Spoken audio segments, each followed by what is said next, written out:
Hey everybody, it's Jason Blaha here. Once again, it's time for a Dadbod to Daddy training vlog, and today was leg day. Went with box squats. I decided more and more this week, as far as my lower body training goes, I kind of want to go back to my roots a little bit. You know, the stuff that I used to get my squat up in that 550 to 600 range before. These are good tools even when I'm bodybuilding, and the reason is, most of the aesthetics and bodybuilding side really is about the upper body and about continuing to get leaner. So that's really where my focus is. And to be honest, having a big squat and a big deadlift, still good stuff, right? That's not going to detract from that in any way. And quite frankly, if I'm just going to be honest, what I've been squatting and stuff since I've been doing all this in terms of weight, I'm not comfortable with. It kind of, makes me feel weak. So I can continue this chasing aesthetics thing, continue to chase, more bodybuilding and physique-oriented pursuit while still power building the lower body a bit. And so box squats. And this kind of really shows me where I'm at. I can kind of feel certain muscles because, again, you guys have seen me box squat 500 plus on low boxes like this. Yeah, I could definitely feel it. And I think what I really want to do here is, again, I've got to moderate the volumes because leg training when you're cutting can be tough.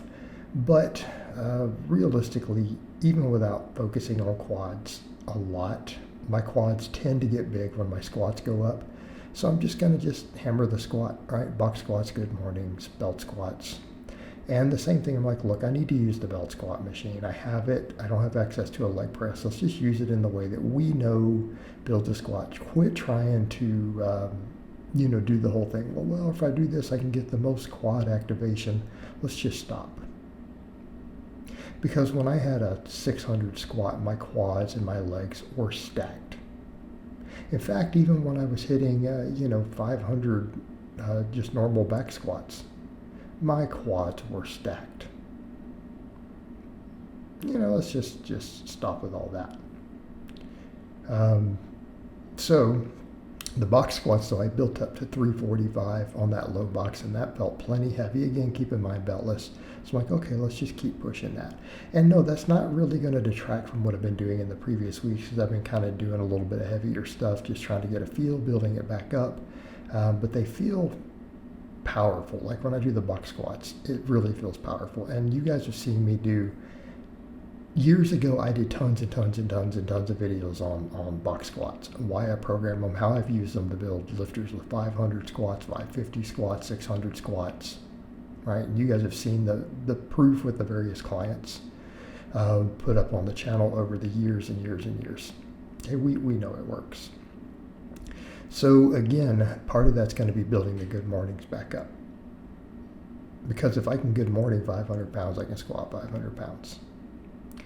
So here with the belt squats, what I decided to do, and I noticed I can get deeper with that wider stance. I adjusted the stance a little bit through the set, so I need to go with that widest stance. It's not uncomfortable. That's been my biggest complaint with the belt squat. I'm like, well, when I go with the narrow stance, my thighs get rubbed and everything by that. And yes, even if I had longer shorts on, it would still rub it. But with the wide stance, it doesn't. You just get in the right position. We get plenty of depth. I feel plenty of quad, plenty of glute. Right? Works great. 3 good sets of this after ramping up box squats. Plenty. I got a good quad pump, good quad burn. And again, we don't need huge amounts of volumes here. Just keep getting stronger on the boxes. I can probably just progressively overload these, right? Build those muscles back up and make sure I do calf work and ab work. So again, the workout was very straightforward. This is very much old school Blaha looking training. Doing some heavy box squats, ramping them up. Didn't do speed boxes like I used to do, but I don't think we need to. Right, because I only had to have one leg day. Just ramp some box squats up, do some heavy singles, maybe some doubles, whatever, maybe triples. Go by how they feel, use the strength assessment.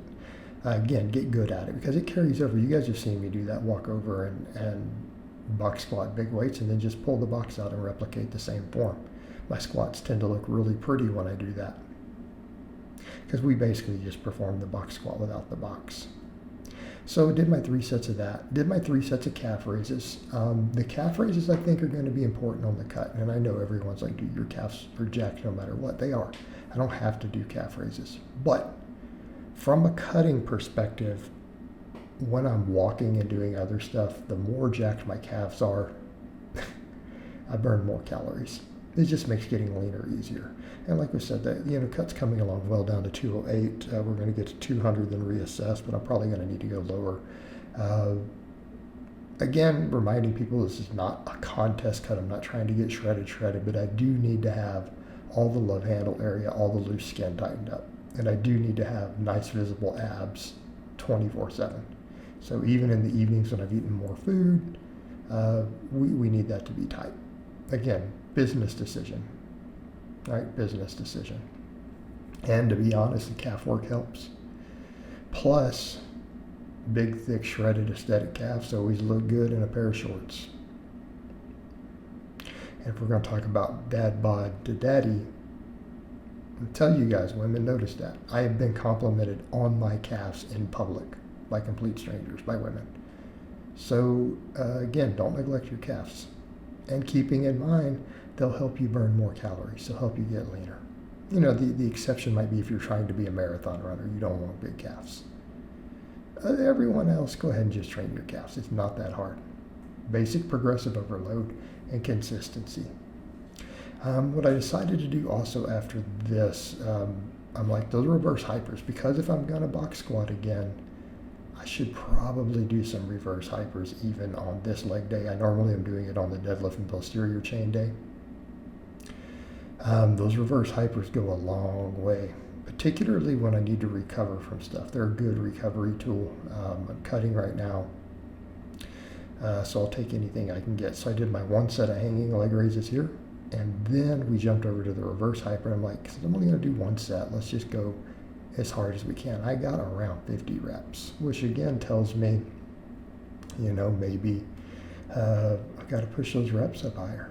I was surprised I could get them. I did like 3 sets of 30. Some of them I got a few more on the posterior chain day. But when I just did 1 set, this shows how much sometimes we hold back on sets when we think we're going hard. Because they burned when I did 30.